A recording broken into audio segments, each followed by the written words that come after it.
The FURROWS by NAMWALI SERPELL. Part 1, Chapter 1. I don't want to tell you what happened. I want to tell you how it felt.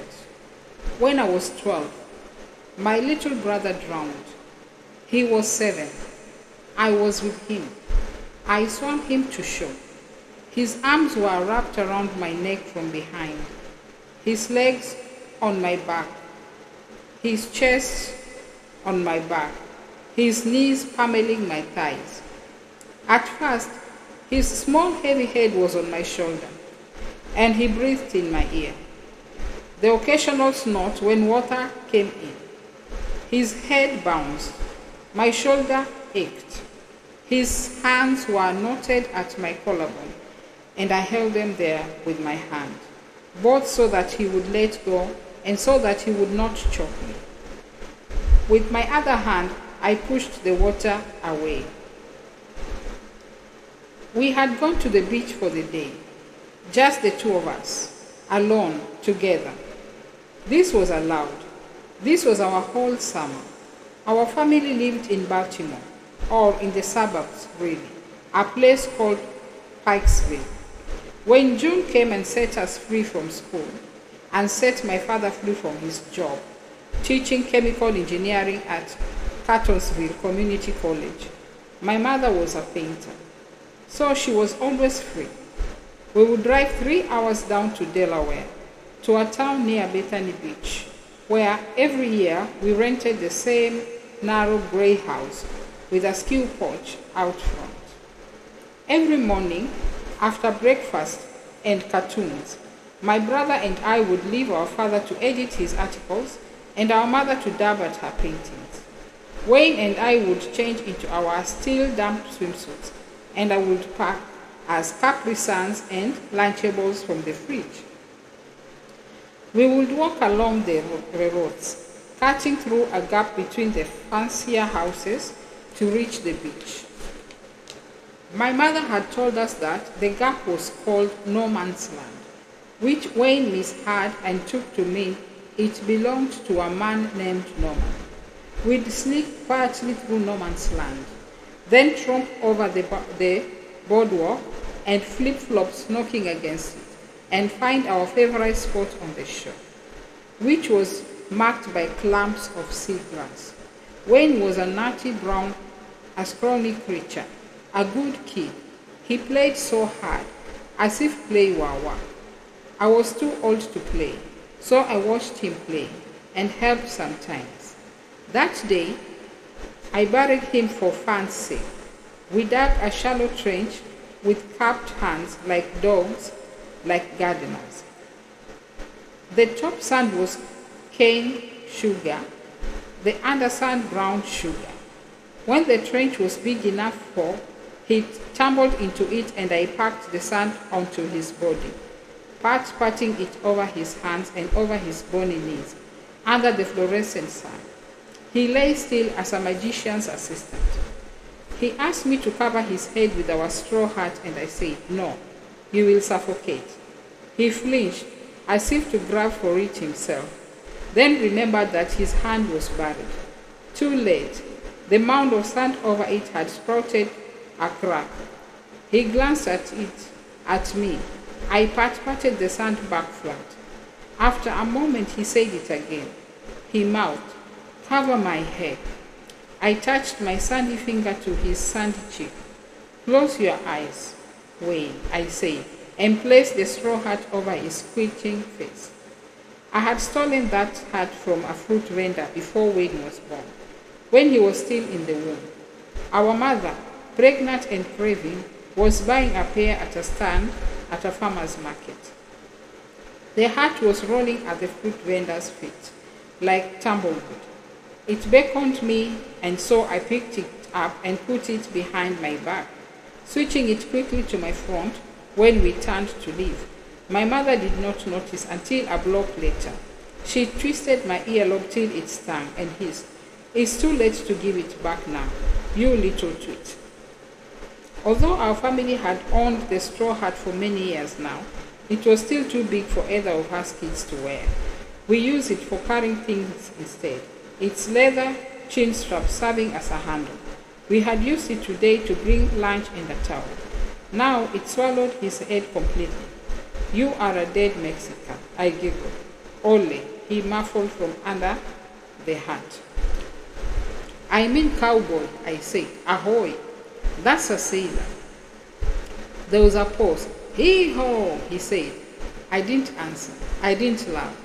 I walked away from his buried body, staggered off into the sand pockets towards the greenish sea, bored but deeply satisfied that he would be surprised to find me gone when he lifted the damp hat off his face.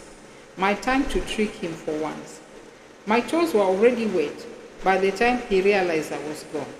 He leaped up and tossed the hat and gambled his way towards me, yelling, pell-mell, splashing past me into the water.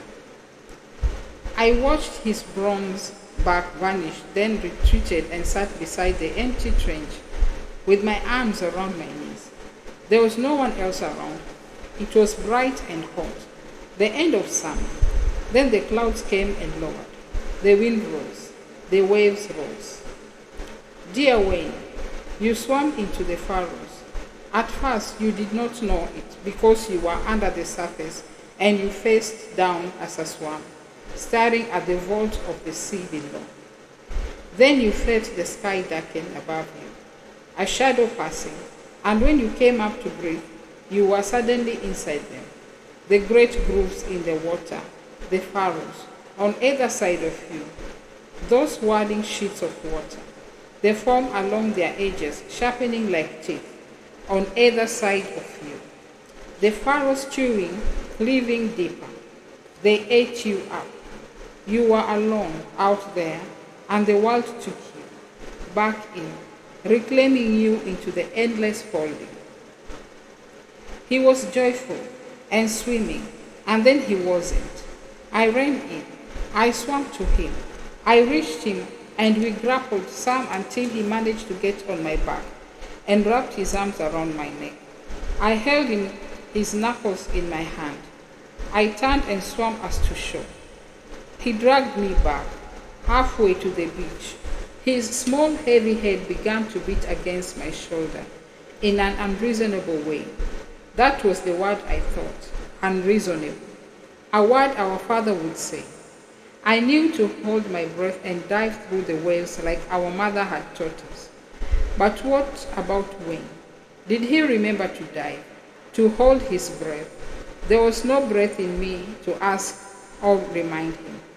The wind whipped. I clutched his knuckles like a junk of bones in one hand, pushed the water away with the other. We rocked, his knees bumping the back of me, his head knocking my shoulder in that unreasonable way. It made no sound, but they found bruises later. I felt him soften, and something inside him came into me, then came into me in little waves, more and more ripples, until it was done, and my insides felt full up, his body swept clean of him, mine filled to bursting. I swam like this, doubled and emptied sack on my back, my fingers raw with clutching. I woke up on the beach alone, on my back, sputtering, my throat raw. I turned my head and puked, mostly lazy water. Puking did not hurt. It was a comfort. Water sucked at my feet, intermittent, insistent. I was confused about exactly how naked I was. My swimsuit was tangled in the crevices of my body. There was seaweed stringing my arms, and the grit of sand and salt disturbed my sense of my skin. Its limits, where it began and ended, exhaustion crowded me, from the top of my head all the way down my back. Pain, the throbbing in my head and my shoulder, made me rise into my elbow and look around. Everything was blurry until I cleared the corners of my eyes. I could not figure out where I was. There were black stones studding the shore, a trail of them leading to a bristling cluster of grass. Just past that, maybe 20 yards away, I caught a glimpse of a dark form flung on the sand. It was bent, obscenely bent. The sea tugged at it. I stared at it. Was it my brother? His arm? His leg? All of him? It could have been a trillion. Panic beat inside for me, for him, for me, for how far apart we were. I watched the bent thing being dragged into the water.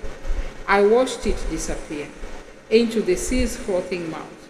I saw it bubble up once and then go. I did not move, or could not. I woke up on the beach alone and figured out that I had blacked out again. I was shaking fiercely.